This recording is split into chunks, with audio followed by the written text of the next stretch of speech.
Bom dia, minha equipe é composta por mim, Matheus Fonseca, pelo Pedro Matos e pelo Matheus Paes. Bom, basicamente nosso sistema se resume nessas quatro páginas, no index, no result, no response e no main.js.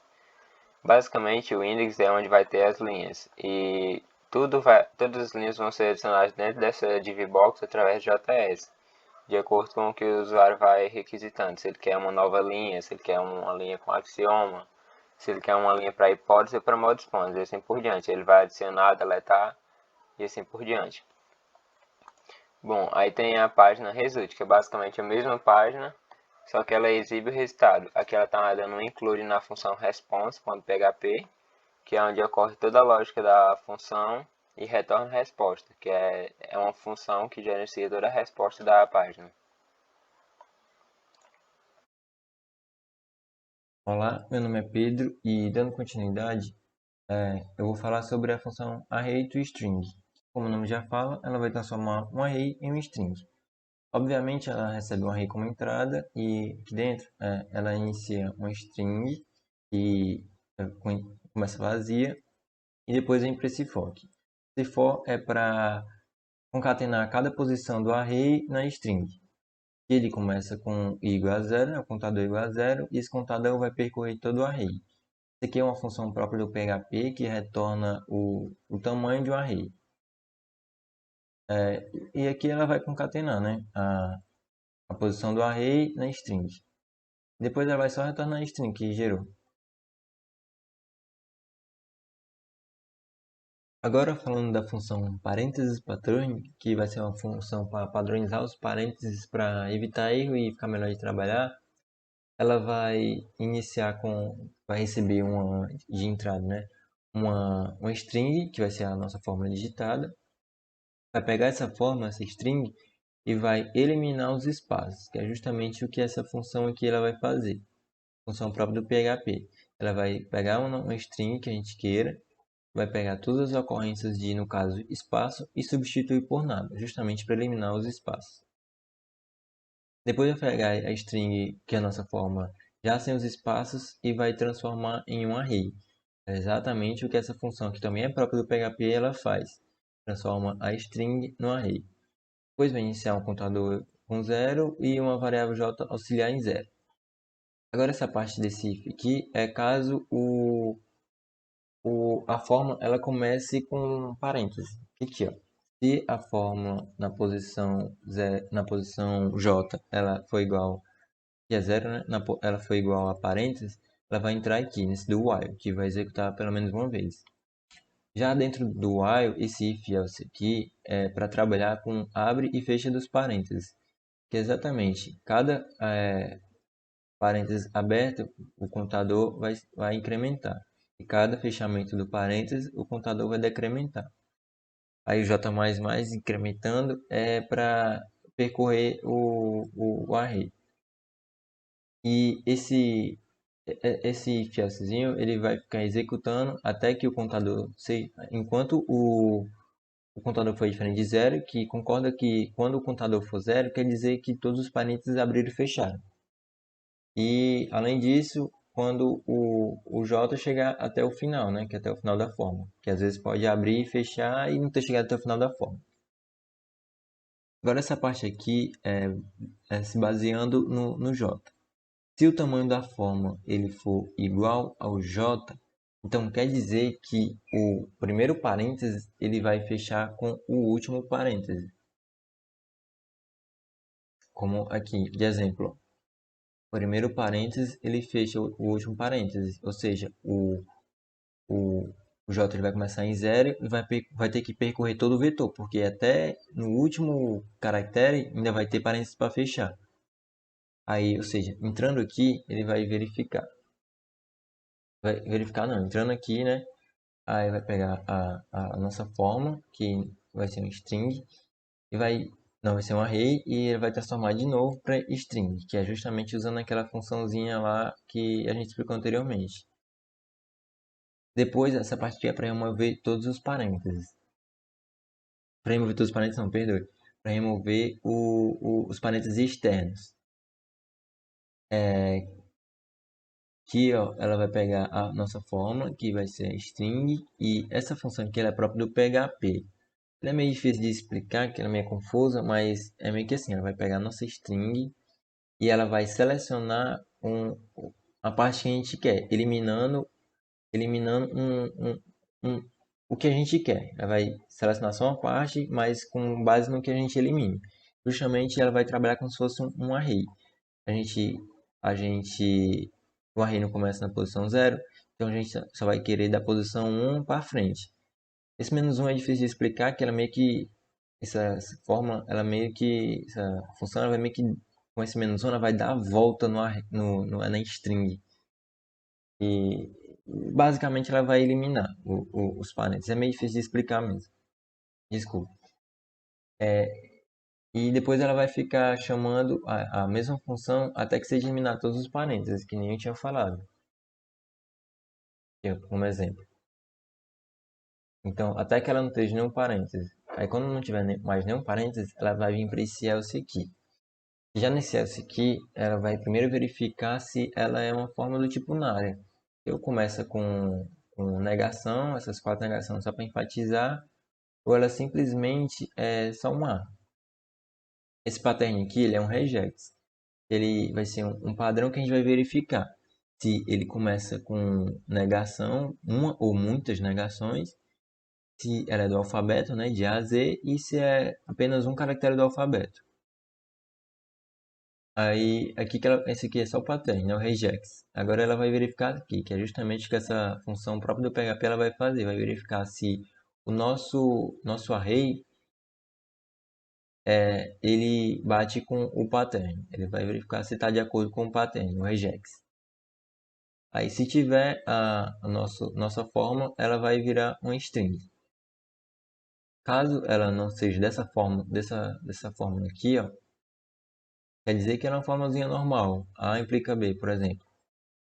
Aí ela vai sempre, se ela for desse tipo, ela vai simplesmente só colocar os parênteses para padronizar. É justamente o objetivo da função. Padronizar os parênteses. E aí no final ela só retorna o resultado, né, da string. Vai resetar.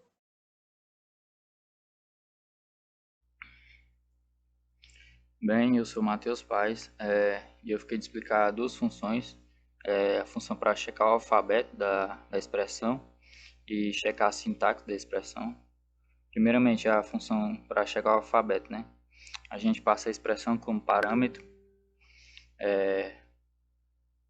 Quando a gente passa a função, o parâmetro, a gente inicia aqui tirando todos os espaços da expressão para lá na frente não ocorrer nenhum erro com ela, com um espaço, verificar algum espaço para não ocorrer nenhum erro. Aqui a gente define um regex no pattern. Aqui a gente define o regex é um padrão, né, que a gente utiliza. No caso aqui o padrão que eu quero é letras de A a Z minúscula, o conectivo e comercial, o hashtag, a setinha para a direita, o tio e os parênteses, né? Que é os únicos caracteres que a gente vai utilizar na nossa expressão. Bem, aqui nesse if a gente verifica com pragmat se a expressão que a gente passou está no nosso padrão que a gente quer, né? No caso é esse aqui, o padrão. Caso esteja, a gente retorna 1, que a expressão passou, né? No if. Então a gente pode continuar para as outras funções. Caso retorne 0 é porque a expressão está fora do padrão que a gente quer. Aí, no caso, a gente vai retornar 0 e retornar que a expressão é inválida. Bem, na função checar a sintaxe, a gente passa a expressão para o parâmetro. Aqui a gente importa todas as variáveis globais que a gente vai utilizar na nossa função, que é os símbolos atômicos, os conectivos unários e os símbolos auxiliares. Bem, aqui de novo a gente passa a fórmula com o str replace para tirar todos os espaços que houver na expressão. Aqui com o str split a gente transforma a expressão que no caso aqui está um string, a gente transforma ela para um array, que a gente vai utilizar no for mais para frente. Bem, aqui a gente começa a fazer algumas verificações. Primeiro a gente verifica aqui nesse if, né? Se a expressão que a gente passou tem apenas um caractere. Se tiver apenas um caractere, esse caractere só pode ser uma letra, né? Que no caso é um símbolo atômico. Então a gente verifica se esse caractere é diferente de um símbolo atômico. Caso for diferente, a gente retorna 0 que a expressão está inválida. Bem, se não entrar nesse if aqui, ele vem verificar esse outro if. Ele verifica se a expressão tem mais de um caractere e se o primeiro caractere é um símbolo atômico, um conectivo unário ou um parênteses, né? Se for diferente, no caso, de algum desses três aqui, a expressão está inválida, né? Só pode começar com um símbolo atômico, um conectivo unário ou um parênteses abrindo. No caso, se for diferente, retorna 0 porque a expressão está inválida. Bem, se não entrar nem nesse if nem nesse, vem para esse if aqui. Nesse if a gente verifica se a expressão tem mais de um caractere. E agora a gente vai verificar o último caractere da expressão. Verifica se esse caractere ele é diferente de um símbolo atômico ou de um parênteses fechando. No caso, a expressão só pode terminar com um parênteses fechando ou com um símbolo atômico, né? Caso for diferente disso, retorna 0, porque a expressão é inválida, né? A expressão é inválida. Bem, se passar por todos esses ifs aqui e não der expressão inválida, a gente vem para esse for, que no caso aqui a gente transformou a expressão no array, né? E agora a gente passa o array no for. Cada caractere é uma posição do array, no caso. E aqui a gente inicia. A gente entra no for aqui. Aqui eu tenho as verificações para verificar a primeira, para verificar cada caractere, né? Eu verifico aqui nesse if se é um símbolo auxiliar, se é um símbolo atômico, um conectivo ou um conectivo unário.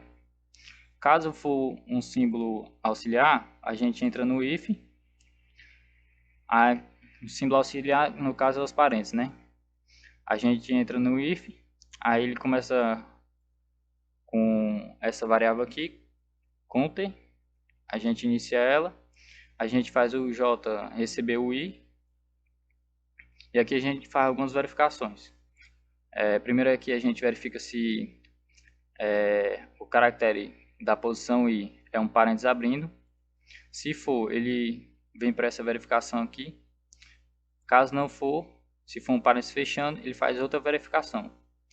Bem, caso entre nesse if, a gente verifica o próximo caractere, né? Depois dele. Que no caso, a gente verifica se é diferente de um símbolo atômico ou de um conectivo unário. Se for diferente, ou de um parênteses abrindo, né? Caso seja diferente de algum desses três, quer dizer que a expressão é inválida. E aí a gente retorna o 0. Bem, se não entrar nesse if, se não retornar 0 aqui, né? A gente verifica que esse do while aqui é para verificar a contagem dos parênteses, né? Para ver se a gente tem a contagem certa de parênteses na expressão, se não tem nenhum parênteses a mais ou a menos. Aí aqui a gente verifica a contagem dos parênteses indo, no caso. Aqui a gente verifica se a posição J é um parênteses abrindo. Se for, a gente conta mais. Quando terminar todas as verificações, né, no for, a gente vai entrar no for, aí ele verifica se tem um parênteses abrindo. Se for, a gente conta mais. Se for um fechando, a gente conta menos. No caso aqui, depois, a gente verifica no final. Se o counter for 0, é porque a contagem dos parênteses está certa. Então a expressão está certa, né? Em teoria, né? Sobre os parênteses. Caso dê diferente de 0, é porque a contagem dos parênteses está errada e a expressão está inválida. Bem, aqui a gente verificou o parênteses abrindo. Aqui a gente verifica o parênteses fechando. Bem, aqui a gente verifica o próximo caractere, né? Depois do parênteses fechando. Se caso esse próximo caractere for diferente de um conectivo ou diferente de um parênteses fechando, quer dizer que a expressão está inválida. Porque depois de um parênteses fechando, a gente só pode ter um conectivo ou outro parênteses fechando, né? Se for diferente desses dois, então a expressão está inválida e retorna zero. Agora nesse do alho aqui, é praticamente o mesmo do alho, só que muda a ordem. No caso aqui a gente verifica os parênteses voltando. Aqui a gente verifica, ó, esse caso aqui. Parênteses A maior não, implica B, parênteses, parênteses. Com esse do alho a gente verifica esse aqui, que ele vai verificar voltando, no caso. Aqui a gente verifica se tem um parênteses abrindo. Se tiver, a gente faz o menos menos. Se tiver um parênteses fechando, mais mais. Da mesma forma que o outro do alho. Aí no final a gente vai verificar se o counter ele está diferente de zero. Aqui a gente verifica se o counter for diferente de zero, quer dizer que a expressão está errada, né? Em relação aos parênteses. Os parênteses estão errados. Está faltando algum parênteses, não está fechando parênteses, enfim. Se caso for diferente de zero, retorna zero, que a expressão está inválida. Bem, aqui foi o if para os símbolos auxiliares. Caso a posição, o caractere da posição i, né, for um símbolo atômico, a gente entra nesse else aqui. Nesse else aqui a gente verifica o próximo caractere depois do símbolo atômico. Se o próximo caractere ele for diferente de um conectivo ou de um parênteses fechando, que no caso depois de um símbolo atômico só pode ser um conectivo ou um parênteses fechando, caso for diferente disso, a gente retorna zero, que a expressão está inválida. Se não for nem um parênteses ou um símbolo atômico, a gente entra aqui no conectivo, né? Se a posição que a gente passou aqui do caractere for um conectivo, a gente entra nesse else if e verifica nesse if aqui a próximo caractere. Se esse próximo caractere for diferente de um símbolo atômico, ou de um conectivo unário, ou de um parênteses abrindo, quer dizer que a expressão está inválida, porque depois de um conectivo, eu só posso ter essas três opções. Depois do conectivo, eu só posso ter um símbolo atômico, um conectivo unário ou um parênteses abrindo. Se for qualquer coisa diferente disso, está errada a expressão, né? Então eu retorno um zero aqui. Bem, se não for nenhum símbolo auxiliar, um símbolo atômico, um conectivo, então a gente tem um conectivo unário, né? Caso a gente tenha um conectivo unário, a gente entra nesse else if. Aí a gente vai verificar o próximo caractere depois dele.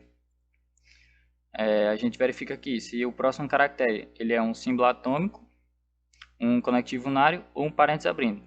Porque depois de um conectivo unário, a gente só pode ter essas três opções, né? Um símbolo atômico, um conectivo unário ou um parênteses abrindo.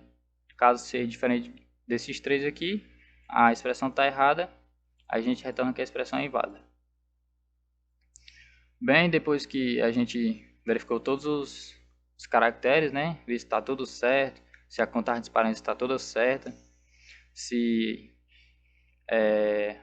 a ordem, né, dos caracteres tá certa, não tem a sintaxe não está errada, né, da expressão. Aí aqui a gente retorna 1, quer dizer que a expressão tá válida, que a gente pode continuar com a expressão. Aí a gente vai usar a expressão aqui nas próximas funções, que é a aplicação do axioma e dos modus ponens. E é isso. Bom, a função de aplicar axioma, ela recebe um A, referente ao número do axioma, de 1 a 10, um P, um Q e um R. Basicamente, só o P é obrigatório porque todo axioma vai ter no mínimo um P, já o Q e o R são de acordo com o axioma. Aí, a partir disso, ele verifica se o A é numérico. Se ele não for, ele vai retornar um erro. Aí, se for, A vai receber A-1, ou seja, se eu quero o axioma 1, eu vou pegar o axioma de índice 0 no vetor de axiomas.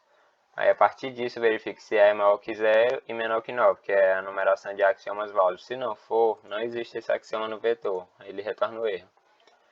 Aí aqui eu tenho 4 variáveis, status P, status Q e status R. Essas aqui são referentes à validade, se P, Q e R são válidos, e status é referente se a fórmula em si é válida.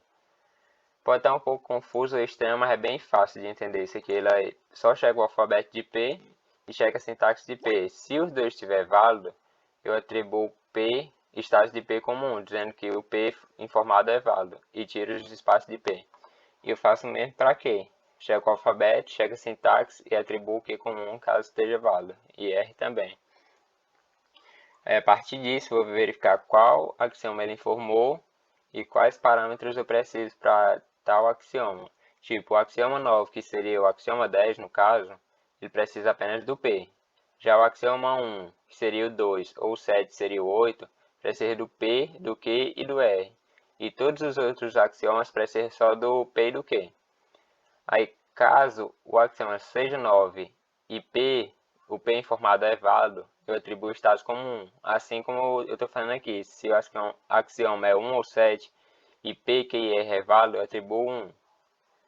Basicamente isso, para ver se a fórmula executada é válida. Aqui eu verifico se o status é válido, se não for, ele retorna um erro. E aqui eu importo o vetor de axioma e o de símbolo de símbolos atômicos para verificar. Aqui basicamente eu tiro os espaços da instância do axioma, que é basicamente tirar os espaços daqui. Eu optei deixar pelos espaços porque fica mais organizado, mas eu poderia ter deixado sem já daqui, a partir daqui. Aí, a partir disso, eu quebro a instância num vetor. Aí eu percorro todo esse vetor. Aí quando eu verifico se a posição I é um símbolo atômico, aí se for, verifico se é P, Q ou R. Se for o P, eu substituo a instância por P, pelo P informado pelo usuário, sempre aplicando o padrão de parênteses. Se a posição for um Q, o caractere, eu substituo pelo Q informado, e sempre para o R também. A partir disso, depois de substituir tudo, eu retorno convertendo para uma string a instância substituída, toda substituída, que no caso é o axioma aqui. Bom, o axioma é isso.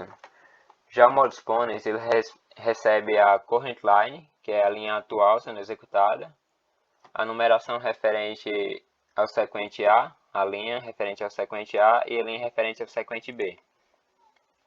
Aí basicamente ele faz essa condição aqui verificando se a linha atual é maior do que A e maior do que B, se A e B são diferentes um do outro e se A e B são maiores que zeros. A partir disso, se tiver sido verdade, eu importo o array de resposta que armazena cada linha da função do retorno. Aí, a partir disso, A vai receber a linha da resposta menos 1. Que tipo, se eu quero receber o que tem na linha 1, eu vou receber basicamente o que tem no índice 0 do vetor. É basicamente o que ele está fazendo aqui, para A e para B. Ele pega a linha referente ao sequente. Aí que ele verifica qual é o maior. Aí, se o A for maior, ele vai passar o B para ser maior, vai trocar os valores. Caso o B seja maior, ele não faz nada. Isso aqui é basicamente para sempre deixar o B maior do que A, o tamanho da string. A partir disso, eu retiro os parênteses externos de B, que é basicamente substring, tiro o primeiro caractere e o último, que é os parênteses externos. Quebro o B no vetor de caracteres e verifico se existe a posição tamanho A no vetor de caracteres B, e essa posição é uma implicação. Aí, a partir disso, se isso for válido, eu converto o B para uma string novamente e verifico se todo B antes da implicação é igual ao A informado. Aí, se for, quer dizer que o modo exponents é válido, eu posso realmente tirar A de B. Aí, no caso, para tirar A de B, B vai receber substring, que é a função para cortar de B até o tamanho de A mais 1, que é basicamente para pegar de 0 até o tamanho de A mais 1, que é para pegar a implicação também. E a partir disso eu retorno B. Basicamente ele retorna tudo depois da implicação, que é tirar o A do B. E tem a função return response, que é basicamente a que é chamada na result, e ela chama todas as outras formas, que ela gerencia toda a requisição do usuário. Aqui ele importa um array que armazena a linha da resposta, toda a resposta, e verifica se ele informou um sequente. Se ele não informou, ele retorna 0 aqui. Esse sequente é referente às linhas do formulário. Aí a partir disso eu percorro todo esse vetor de sequentes aqui, verificando cada linha digitada. Aí se não existe um sequente na linha X, que no caso é a linha I aqui do for, eu retorno um erro também, dizendo que não existe sequente na linha. Aí, a partir disso, antes de verificar, eu sempre aplico a padronização de parênteses no sequente. Eu aplico a padronização do sequente e a partir disso checo o alfabeto e a sintaxe. Caso esteja inválido, ele retorna o erro aqui, dizendo também. A partir disso, verifique se existe uma operação na linha I também. No caso é uma hipótese, um axioma, um modus ponens. Aí se não existe, ele retorna um erro. Aí se existe, ele verifica qual é. Se é um axioma, se é um modus ponens ou se é uma hipótese. Caso seja um axioma, ele basicamente verifica se for selecionado um axioma de 1 a 10, que no caso é esse vetor sobre operation. Aí ele vai verificar se todos os dados relativos foram preenchidos, que no caso é o P, o Q e o R, de acordo com o axioma, e vai atribuir P, Q e R aqui.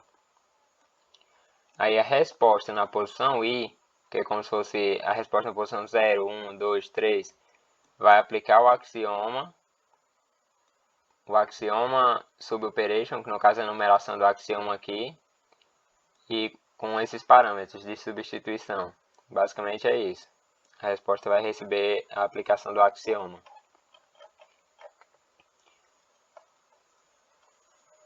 Aí caso seja modus ponens, é bem parecido, só que o código é bem menor, porque tem menos verificação. A vai receber só a linha referente a A e B vai receber a linha referente a B. Aí a resposta vai aplicar o modus ponens com a current line, que no caso é I mais 1, a linha atual sendo executada, com os dados da linha A e os dados da linha B, que no caso são os sequentes.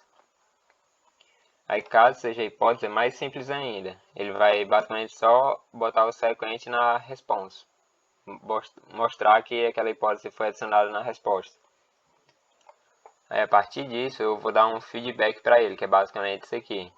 Caso seja um axioma, ele vai retornar todo o feedback, que no caso é essa line aqui. Ele vai retornar o número da linha, que é I mais 1, o sequente informado pelo usuário, a operação, que no caso aqui vai ser axioma, né, que está dentro desse if. E aqui nesse if eu também divido ele em 3, se o axioma é o 10, se o axioma é o 2 ou o 8, ou se o axioma é qualquer outro. Se for o 10, ele só vai ter o P informado. Aí ele só informa o P aqui também, como feedback. Aí no 2 ou 8, ele informa o P, o Q e o R como feedback. Já no outro, ele informa só o P e o Q. Isso é mais só por questão de feedback para mostrar melhor os dados inseridos. Aí se for modus ponens é mais simples. Ele vai receber a numeração da linha, o sequente, a operação, que no caso aqui vai ser modus ponens, e vai receber os dados da operação, que no caso é a linha 1, vírgula, linha 2, modus ponens tipo de 1, modus ponens 1 e 2. E se for hipótese, ele só vai receber a linha, o sequente, e vai dizer que é uma hipótese, que no caso é a operação. A partir disso, eu vou verificar se o sequente digitado condiz com a resposta esperada, que basicamente ele sempre vai aplicar um axioma e o modus ponens, a hipótese sempre vai armazenar aqui. Ele vai verificar se o que for digitado está condizendo com essa resposta aqui. Aí se não está condizendo, ele vai retornar, ele vai concatenar a string de feedback aqui e vai dizer outro feedback ainda, que vai ser um erro. Ele vai dar uma setinha e vai dar a resposta esperada. Vai imprimir que a fórmula é inválida, mas aí ele vai dar mais erro ainda. Que é basicamente isso aqui, como se eu informasse um A implica B e um C com modus ponens 2. Isso aqui está errado, porque deveria ser um B, isso aqui. Aí se tivesse realmente dito um B aqui, ele daria o feedback correto aqui e não ia demonstrar erro. Basicamente, a response.php é isso. Bom, basicamente aqui é o main.js, ele serve mais para gerenciar a inserção, deleção de linhas e tal. É um pouco irrelevante para a lógica do sistema, mas eu vou explicar mesmo assim. Eu crio uma variável cor, que é a cor do tema, que vai ser armazenada no local storage, que é basicamente para no seu navegador sempre vai ficar aquela configuração, é como se fosse um cookie aqui. E a MyBox, que é basicamente para armazenar todo o conteúdo anterior da página, antes de dar submit. Para caso você volte, os dados lá ainda está preenchido. Basicamente aqui eu seto se não existe a cor ainda do tema, eu seto como padrão. E se existe uma cor predefinida por você, ele vai setar seu tema. Basicamente é isso. Essa parte aqui é de capturar os estados da fórmula antes de mandar da box, da DivBox. E aqui é a função de adicionar linha. É bem grande aqui, não adianta nem explicar, mas basicamente ele vai adicionar no final da DivBox, da classe box, todo um HTML referente a uma linha. Basicamente, a DD Operation Data ele adiciona os inputs relativos aos dados necessários para determinada operação. Exemplo, para axioma é adicionado os inputs P e Q. Já para o modo Spawner é adicionado as linhas 1 e 2, que é basicamente ele vê qual a operação que você quer e vai adicionar os dados que você precisa digitar. A hipótese, ele não precisa digitar nada, ele só bota um select aqui da hipótese.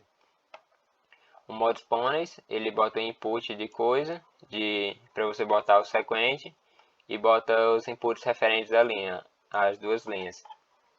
E basicamente o mesmo ocorre para o axioma, que ele bota o input do sequente, um select para você selecionar qual axioma você quer, e a partir disso, quando você mudar isso aqui, ele vai chamar outra função, que é essa função aqui da frente, que é para trocar o axioma de acordo com o que você muda no select. E se você mudar um select para o 2, o axioma 2 ele vai precisar do P, Q e o R, ele vai chamar os três inputs no formulário. Aí se você muda para o 1 só precisa do P e do Q, aí assim por diante. Ele verifica aqui qual axioma que você está querendo botar e vai chamar o HTML de acordo com ele. Bom, aí aqui tem a função de deletar a linha. Basicamente, a deletar linha é basicamente só isso. Só que aí no que eu estou mandando os dados todos gerenciados pelo HTML aqui dentro de um vetor, pelo post, eu tenho que renomear todas as classes e os nomes. Aí eu renomeio tudo isso aqui, as funções, qual função ela chama qual. Esse aqui é um pouco complexo de ensinar, de explicar, e não adianta eu explicar porque também não faz parte da lógica em si.